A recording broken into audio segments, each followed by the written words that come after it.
Located at 5 OKURA Bay Road, just a few minutes to the Totara North boat ramp and jetty, is this private, 2-story, 3-bedroom home with sleep out. This 1980s home has both living areas and a garage on the lower level with adjoining carport. Sunny decks and balcony provide excellent inside-outside living.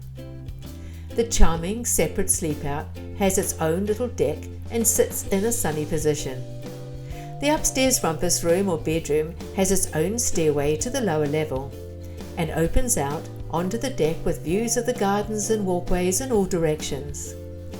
This 2-story home has 3 bedrooms, 2 on the upper level and 1 on the lower level.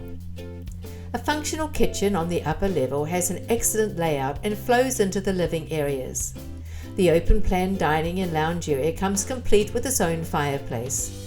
The main living area opens onto the balcony and deck areas with garden and rural views. Garden steps and pathways lead from the rear of the home to the upper garden areas.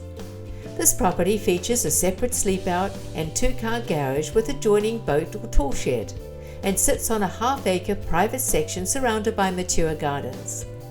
Located just minutes to the Totara North jetty in the beautiful Whangaroa Harbour, with its own all-tide boat ramp and situated in New Zealand's winterless far north. Only 20 minutes to shops and restaurants in the historic village of Monganui in Doubtless Bay. To view, contact me, Leonie, 1 Agency, Far North.